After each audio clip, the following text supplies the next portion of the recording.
বিয়ের পর মেঘা গাড়ি করে শ্বশুরবাড়িতে পৌঁছায়, কিন্তু সে যখন গাড়ি থেকে নামে তখনই সে শ্বশুরবাড়ির পাশের বাড়িতে একটা বড় আম বাগান দেখতে পায়, যা দেখে মেঘা অত্যন্ত খুশি হয়।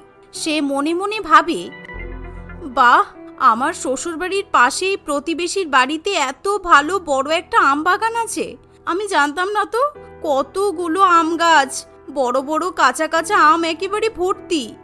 বিয়ের আগে আমি যেমন লোকের বাগান থেকে আম চুরি করে খেতাম, বিয়ের পরও তার মানে আম চুরি করে খেতে পারবো। মনে হচ্ছে এখনই গিয়ে কয়েকটা আম পেড়ে খেয়ে নিই। কিছুক্ষণ পর মেঘা জানতে পারে তার রুম উপরে দোতলাতে।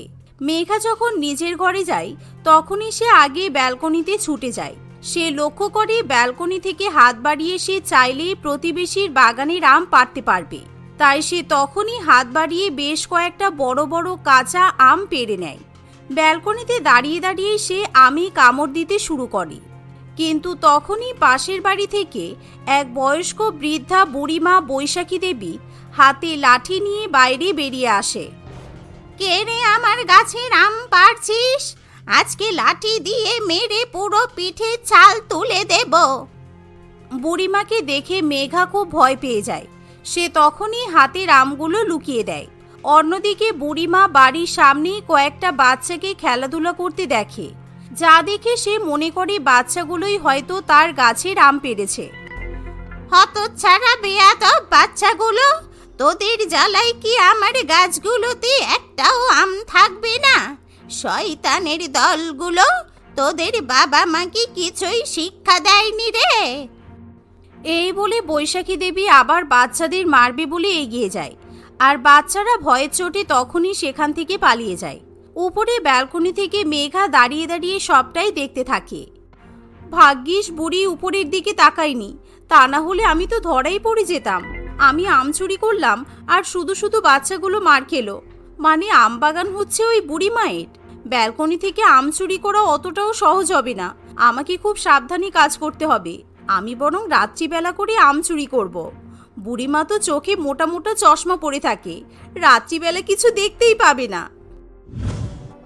এই ভেবে মেঘা সেদিন রাত্রিবেলাতে ব্যালকনিতে দাঁড়িয়ে দাঁড়িয়ে বুড়িমায়ের গাছ থেকে অনেকগুলো কাঁচা আম পেড়ে নেয়। পরের দিন সেই আম দিয়ে সে আম ডাল, আমের চাটনি এবং আমের আচার বানায়। মেঘা যখন তার শ্বশুরবাড়ির লোকজনকে খাবার পরিবেশন করে তখন তার হাতের আম ডাল খেয়ে সবাই খুবই খুশি হয়। বিশেষ করে মেঘার শাশুড়ি মা বলে, এই বছরে আমরা প্রথম আম ডাল খেলাম। এরকম গরমের দুপুরে আম ডাল আর আলু সিদ্ধ খেয়ে একেবারে মনটা ভরে যায়। তুমি আম পেলে কোথায়? আমাদের বাড়িতে তো আম ছিল না। আজকে তো বাজার থেকে মাংস আর সবজি কিনে নিয়ে এসেছিলাম, আম তো আমি কিনে নিয়ে আসিনি। আরে আম কিনতে হবে কেন? আপনাদের প্রতিবেশীর বাড়িতে অত বড় আম বাগান থাকতে চিন্তা কিসের? আমি তো আমাদের ঘরের ব্যালকনিতে দাঁড়িয়ে হাত বাড়িয়ে ওই বুড়িমায়ের গাছ থেকে বেশ কয়েকটা আম পেড়েছি। সেই আম দিয়েই আমি আম ডাল বানিয়েছি, আমের আচার বানিয়েছি, আমের চাটনি বানিয়েছি। মেঘার কথা শুনে তার শাশুড়ি মা খুবই অবাক হয়। না না বৌমা, এরকম করবে না। ওই বুড়ি ভীষণ ডেঞ্জারাস, কারোর সঙ্গে মেশে না, কথা বলে না। বুড়ির আম গাছের দিকে কেউ তাকালে কিংবা কেউ নজর দিলেও বুড়ি লাঠি দিয়ে পেটায়। বুড়ি কিন্তু জানতে পারলে তোমাকেও ছাড়বে না। তাছাড়া বাজারে তো আম পাওয়া যাচ্ছেই, তুমি আমার সাথে বাজারে যাবে, আমরা আম কিনে আনবো। বুড়ির গাছ থেকে আর আম চুরি করার দরকার নেই। শাশুড়ির কথা শুনে মেঘা ভয়ে চুপ করে যায়। পরের দিন সকালবেলা সাবিত্রী দেবী বৌমাকে নিয়ে বাজারে আম কিনতে চলে যায়। এই দেখো বৌমা, বাজারে কত বড় বড় টাটকা টাটকা আম পাওয়া যাচ্ছে। যেই জিনিস আমি টাকা দিয়ে কিনে খেতে পারবো সেটা চুরি করে খেতে যাব কেন? এই যে সবজিওয়ালা, আম কত করে দিচ্ছ? আম 400 টাকা কেজি, একেবারে কাঁচা টাটকা হিমসাগর আম, দারুণ টেস্ট। কত কেজি দেবো? আমের দাম শুনে বউ শাশুড়ি দুজনেই ভীষণ অবাক হয়। বাবারে বাবা, 400 টাকা কেজি! এবছর বাজারে প্রথম আম পাওয়া যাচ্ছে বলে এত দাম? মা দেখলেন তো, আমের দাম তো আকাশ ছোঁয়া। টক ডাল করার জন্য অন্তত দুটো আম তো লাগবেই। দুটো আম কিনতে গিয়েই তো 40-50 টাকা লেগে যাবে। এই যে সবজিওয়ালা, আমের দামটা একটু কম করো না। তোমরা তো লুটে নেবে দেখছি। 200 টাকা কেজি দাও, তাহলে 1 কেজি নেব। 1 টাকাও কম হবে না। এবছর শিলাবৃষ্টির জন্য বেশিরভাগ আমি নষ্ট হয়ে গেছে, তাই বাজারে খুব একটা আম পাওয়া যাবে না। যদিও বা পাওয়া যাবে বেশি দামেই কিনতে হবে, বুঝেছেন? 400 টাকা কেজি লাগবে। নিতে হলে নিন, আর না নিতে হলে কেটে পড়ুন, বুঝেছেন? মা চলুন তো, আম কিনতে হবে না। আরে বেকার বেকার আপনি 400 টাকা খরচ করে 1 কেজি আম কিনবেন? আমাকে আপনি 4 মিনিট সময় দিলে আমি ব্যালকনিতে দাঁড়িয়ে আপনাকে 4 ব্যাগ আম পেড়ে দিতে পারবো, তাও আবার একদমই ফ্রিতে।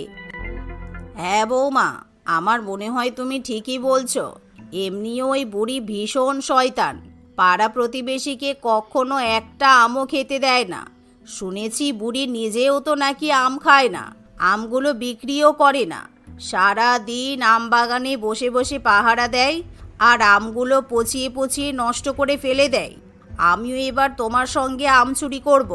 চলো, বেকার এত দাম দিয়ে বাজার থেকে আম কিনতে হবে না। শাশুড়ির কথা শুনে মেঘা খুবই খুশি হয়। তারা আম ছাড়াও অন্যান্য প্রয়োজনীয় জিনিস কিনে বাড়িতে চলে যায়।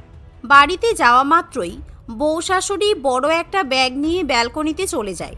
কিন্তু তারা দেখে যে বৃদ্ধা বুড়িমা তখনও নিজের ব্যালকনিতে বসে আছে এবং বসে বসে আম গাছ পাহারা দিচ্ছে।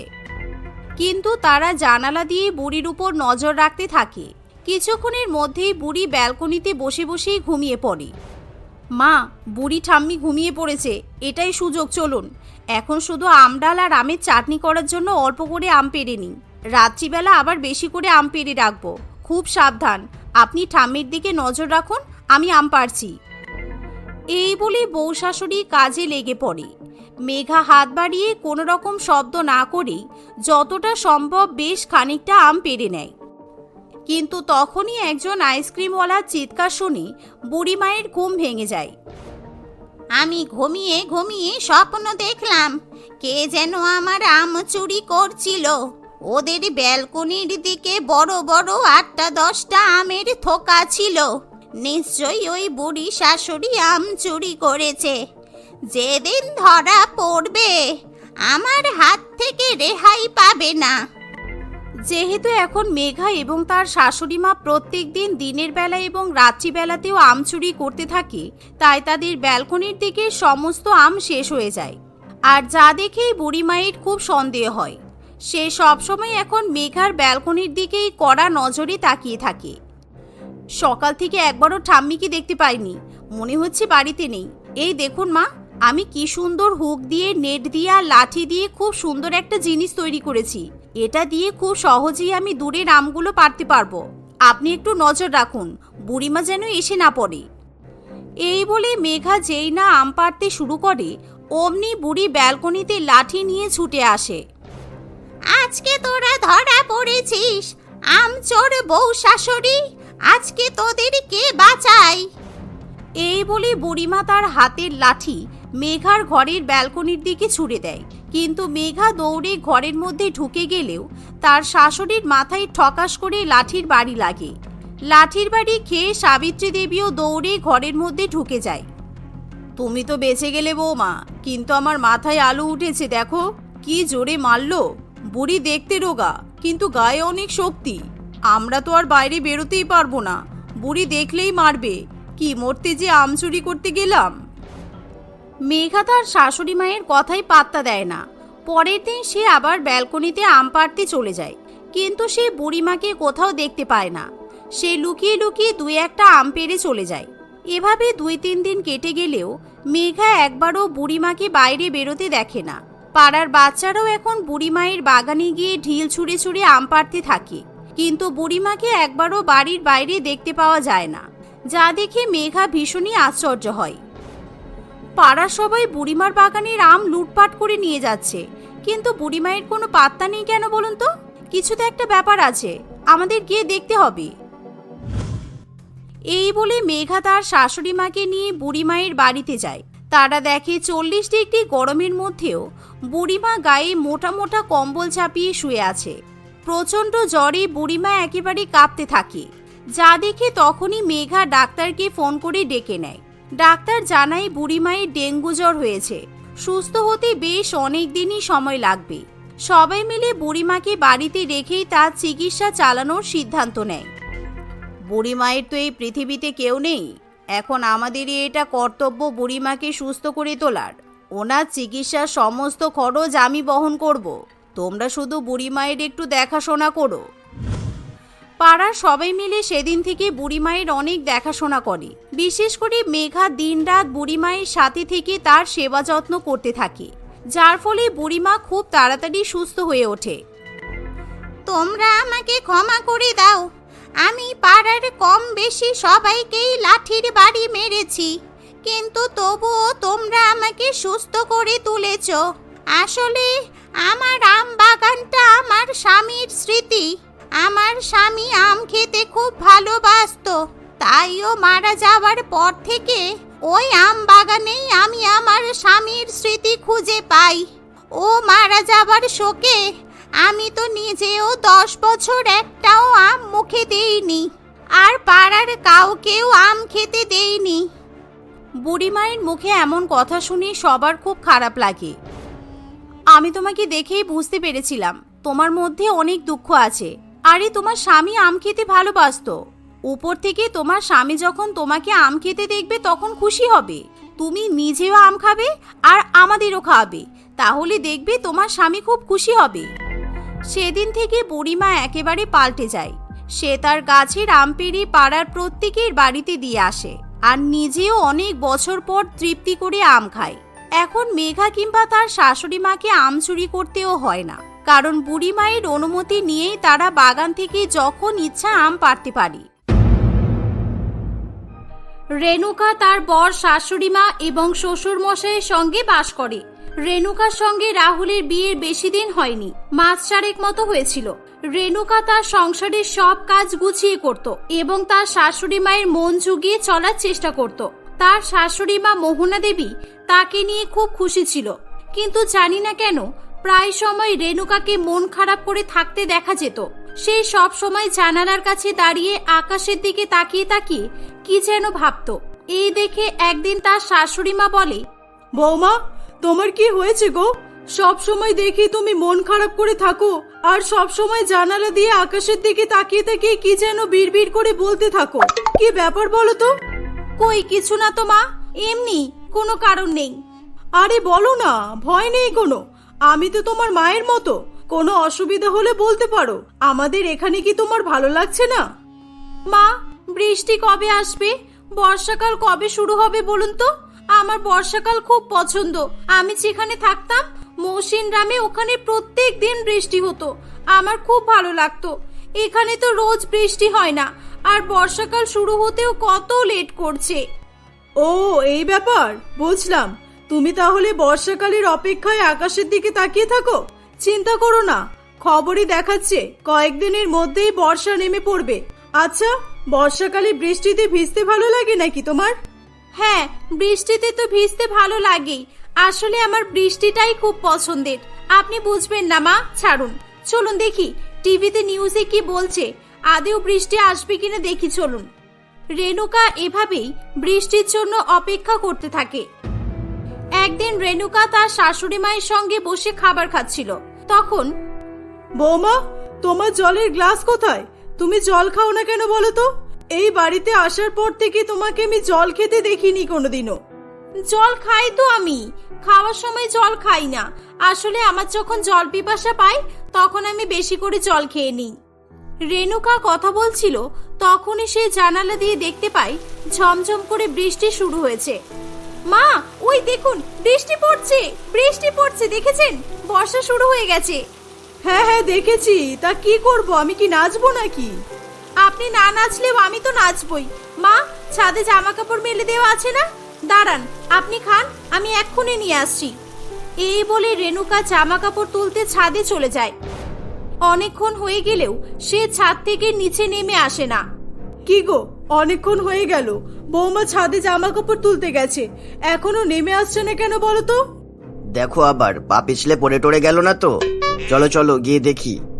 মোহনা দেবী এবং রামপ্রসাদ বাবু দেখে যে রেণুকা আকাশের দিকে তাকিয়ে হা করে দাঁড়িয়ে আছে। আহ, কতদিন পর আমি বৃষ্টির জল পেলাম। আজকে মন ভরে আমি বৃষ্টির জল খাবো। বাবা মা এত দূরে এমন জায়গায় বিয়ে দিয়েছে যেখানে তো বৃষ্টিকে ডুমুরের ফুল বললেই চলে। এক কাজ করি, আমি বড় বড় পাত্রে জল ধরে রাখি, কালকে যদি বৃষ্টি না হয় আমি আবার কি খাবো তাহলে? আর একটু খেয়ে যাই, বৃষ্টির জলের স্বাদ খুবই সুন্দর। বৌমা, এ কি দেখছি আমি, তুমি বৃষ্টির জল খাও? মা, আপনি উপরে চলে এলেন? বাবা, আপনিও? হ্যাঁ, এবার তোমার শাশুড়ি মায়ের কথার উত্তর দাও।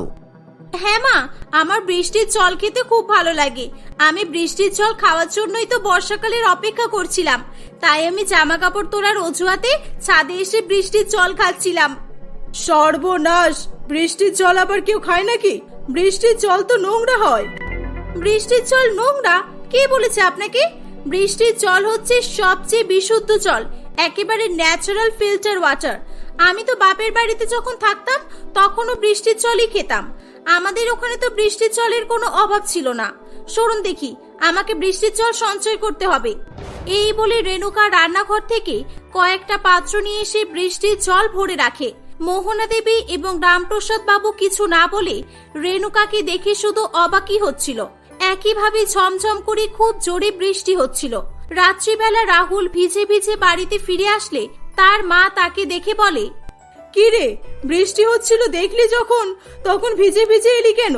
ক্যাব গাড়ি বুক করে নিতে হয়তো, নাকি তোরও তোর বউয়ের মতো বৃষ্টির জল খেতে ভালো লাগে বলে ইচ্ছা করে ভিজে ভিজে এলি?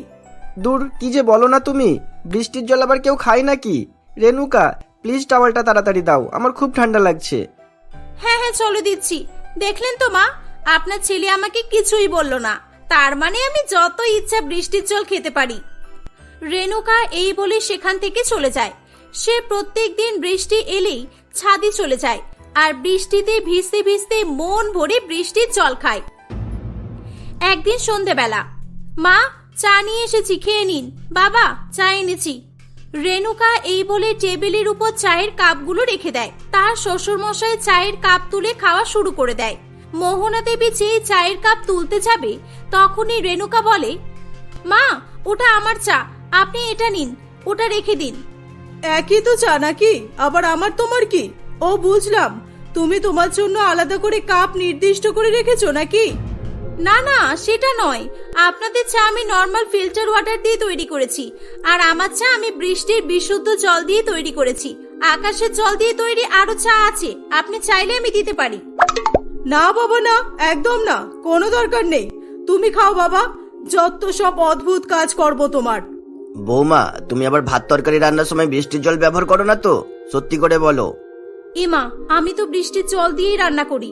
সত্যিটা বললে সবাই রেগে যাবে, আর বৃষ্টির জল দিয়ে রান্না করতেই দেবে না। আমার খাবারের স্বাদটাই নষ্ট হয়ে যাবে। না না বাবা, সেটা আবার হয় নাকি? আপনারা বৃষ্টির জল খান না, সেটা আমার মাথায় আছে। আচ্ছা, এবার চাটা খেয়ে নিন, ঠান্ডা হয়ে যাবে। আমার তো সন্দেহ হচ্ছে বৌমার উপর, তাই বলি কদিন ধরে ভাতের কালারটা একটু অন্যরকম লাগছে। আমার তো মাথায় আসেনি একবারও যে বৌমা বৃষ্টির জল দিয়ে ভাত তরকারিও রান্না করতে পারে। খেয়াল রাখতে হবে আমাকে। বেশ কয়েকদিন কেটে যায়। একদিন ছুটির দিনে রাহুল বাড়ি ছিল। সেদিন দুপুরবেলা রেণুকা সবার জন্য অনেক ভালো ভালো খাবার রান্না করেছিল। সে সবাইকে খাবার পরিবেশন করে দিচ্ছিল। কি গো, তোমাকে আর এক পিস মাংস দেব? না না, থাক না, আমি নিয়ে নেব, তুমি বসে পড়ো আমাদের সঙ্গে, একসাথে খেয়ে নাও। হ্যাঁ, এই তো বলছি। রেণুকা সবার সঙ্গে বসে খাওয়া শুরু করে। মাংস মুখে দেওয়ার পর রাহুলের খুব ঝাল লাগে। ওরে বাবা, মাংসে এত ঝাল দিয়েছো কেন রেণুকা? উফ, জল দাও, জল দাও। এই তো জল। উফ, বাপরে বাপ। এই বলে রাহুল এক গ্লাস জল নিয়ে খাওয়া শুরু করে। কিসের জল এটা? ইসছি, কি বাজে খেতে। কি জল এটা? সরি রাহুল, এটা আমার জলের গ্লাস ছিল। এই নাও, এই জলটা খাও, এটা ফিল্টার ওয়াটার। হ্যাঁ, খাচ্ছি খাচ্ছি, কিন্তু কিসের জল এটা? এত বাজে টেস্ট কেন? কিসের জল আবার? বৃষ্টির জল। তোকে তো সেদিন বললাম, তুই তো আমার কথায় পাত্তাই দিলি না। তোর বউ বৃষ্টির জল খায়, শুধু বৃষ্টির জল খায় তাই নয়, বৃষ্টির জল দিয়ে চা, কফি, ভাত, তরকারি, রুটি সব বানিয়ে খায়। ইসছি, রেণুকা, তুমি এত নোংরা কেন? বৃষ্টির জলে কত নোংরা থাকে তুমি জানো? আমি আগে জানলে তোমাকে বিয়েই করতাম না। ছি। যা বাবা, এতে রেগে যাওয়ার কি আছে? বৃষ্টির জল মোটেই নোংরা নয়। বৃষ্টির জল সবচেয়ে বিশুদ্ধ হয়, আমি পড়েছি বইতে।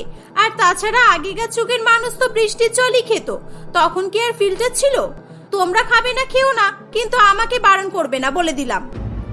রেণুকার কথা শেষ হতে না হতেই হঠাৎ করে জোরে বৃষ্টি শুরু হয়। মোহনা দেবী ঠেস মেরে তার বৌমাকে বলে, যাও বৌমা, তোমার পানীয় জল পড়ছে আকাশ থেকে, যাও গিয়ে ন্যাচারাল ফিল্টার ওয়াটার খেয়ে এসো। আর বড় বড় বালতিতে, না না, প্রয়োজন পড়লে বড় বড় ড্রামে করে ভর্তি করে রাখো। রেণুকা তার শাশুড়ি মায়ের কথা শুনে সত্যি সত্যি একটা বালতি নিয়ে বৃষ্টির জল ভরতে চলে যায়। এরকম ভাবে সময় কাটতে থাকে। রেণুকা কারোর কোনো কথা শোনে না। সে একইভাবে বৃষ্টির জল অনেক বেশি বেশি করে খেতে থাকে। একদিন মোহনা দেবীর খুব জোরে জল পিপাসা পায়। সে রান্নাঘরে জল নিতে আসে। সে ফ্রিজের ঠান্ডা জল খেতে খুব পছন্দ করত। ফ্রিজ খুলে সে দেখে একটাও জলের বোতল নেই। রেণুকা তখন রান্না করছিল। বৌমা, ফ্রিজে একটাও জলের বোতল নেই কেন গো? জল ভরে রাখোনি কেন? বোতলগুলো কোথায় সব? বোতল একটাও ফাঁকা নেই মা। আমি সব বোতলে বৃষ্টির জল ভরে রেখেছি। এখানে একটাও বোতল রাখিনি। আপনারা বেকার যদি বৃষ্টির জল নষ্ট করে ফেলেন তাই। বাড়িতে বোতলের অভাব পড়ছে, আরো বোতল কিনে আনবেন। এবার বোধহয় সত্যি সত্যি তোমার জন্য বড় ড্রাম কিনে আনতে হবে। যেখানেই দেখি শুধু বৃষ্টির জল আর বৃষ্টির জল। বরফ আছে ফ্রিজে নাকি সেটাও নেই? দেখি তো। বা আইসক্রিম, এই তো, এখন আইসক্রিম খাই আর ঠান্ডা জল লাগবে না। মা শুনুন, শুনুন আমার কথা। আরে শুনে যান। মোহনা দেবী কোনো কথা না শুনে আইসক্রিম খেতে খেতে চলে যায়। সে মজা করে আইসক্রিম খাওয়া শেষ করে আবার একটা আইসক্রিম নিতে যাবে বলে ভাবে। তখনই সেখানে রেণুকা এসে বলে, মা, আইসক্রিমটা খুব টেস্টি ছিল তাই না? আর একটা নেবেন? হ্যাঁ দাও, আমি তো নিতেই যাচ্ছিলাম। আইসক্রিমটা খুব ভালো খেতে। কে নিয়ে এসেছিল, রাহুল? আজ্ঞে না, এটা আমি বাড়িতেই তৈরি করেছি, তাও আবার বৃষ্টির জল দিয়ে। ও আচ্ছা, খুব ভালো। হ্যাঁ, বৃষ্টির জল দিয়ে? এ বাবা, তা তুমি সেটা আমাকে আগে বলবে না? দূর, এই মেয়েটা বৃষ্টির জল খেয়ে নিজেও মরবে আর সঙ্গে করে আমাদেরও মারবে। আমি আপনাকে তো জোর করে দিইনি। আপনি তো আমার কথা শুনলেন না। ঠিক হয়েছে, যাক, বৃষ্টির জল কতটা টেস্টি হয় বুঝতে পেরেছেন তো? মোহনা দেবী খুব রেগে যায়, কিন্তু কিছু বলতে পারে না। তারপর থেকে মোহনা দেবী কোনো জিনিস খাওয়ার আগে বারবার করে রেণুকাকে জিজ্ঞাসা করে নিত। এভাবেই সময় কাটছিল। একদিন হঠাৎ করে রেণুকার শরীর খুব খারাপ পড়ে। তার পেটে খুব সমস্যা দেখা দেয়। রাহুল একটা ডাক্তারকে বাড়িতে ডেকে নিয়ে আসে। ডাক্তার রেণুকা চেক আপ করার পর বলে, মনে হয় উল্টোপাল্টে কিছু খাওয়ার জন্য এনার পেটের সমস্যা দেখা গেছে। ইনি বিষাক্ত কোনো জিনিস খেয়ে ফেলেছেন নিশ্চয়ই। আমি বলছি, ও কি খেয়েছে? আমাদের বৌমা বৃষ্টির জল খেয়েছে। শুধু আজকে নয়, ও প্রত্যেক দিন বৃষ্টির জল খায়। কি, বৃষ্টির জল খেয়েছেন আপনি? কিন্তু কেন? হ্যাঁ ডাক্তার বাবু, বৃষ্টির জল তো পিওর হয়। খেলে সমস্যা কি? আগে তো সবাই বৃষ্টির জল খেত। দেখুন, আগেকার সময় আর এখনকার সময়ের মধ্যে অনেক তফাৎ আছে। এখনকার দিনে চারিদিকে নানান রকম যানবাহন, নানান রকম শিল্প কারখানা তৈরির ফলে গাছ কেটে দেওয়া হয়, যার ফলে আমাদের বায়ুমণ্ডল দূষিত হয়ে পড়েছে। বায়ুমণ্ডল অনেক রকম দূষিত ক্ষতিকারক উপাদানও মিশ্রিত থাকে। আর বৃষ্টির জলেও সেই ক্ষতিকারক উপাদানগুলোই থাকে, যেগুলো খালি চোখে দেখাও যায় না। আজকাল দূষণ এত বেড়ে গেছে যে সাধারণ জল ফিল্টার করা ছাড়া খাওয়া যাচ্ছে না, বুঝেছেন? তাহলে কি আমি আর কোনোদিনও বৃষ্টির জল খেতে পারবো না? না না, পারবেন না। যদি সুস্থ থাকতে চান তাহলে আজ থেকে বৃষ্টির জল খাওয়া বন্ধ করে দিন। ডাক্তারবাবু, আপনাকে অনেক ধন্যবাদ আমার ওয়াইফকে বোঝানোর জন্য। আমরা সবাই বুঝে বুঝে একেবারে ক্লান্ত হয়ে পড়েছিলাম। রেণুকা সবকিছু ডিটেলসে জানার পর বৃষ্টির জল খাওয়া বন্ধ করে দেয়। এখন সে বাড়ির ফিল্টার ওয়াটার খায়। খুব বৃষ্টির জল খাওয়ার ইচ্ছা হলে সে বৃষ্টিতে ভিজে নেয়, কিন্তু বৃষ্টির জল আর খায় না। ধীরে ধীরে সে তার পেটের সমস্যা থেকে মুক্তি পেয়ে যায়।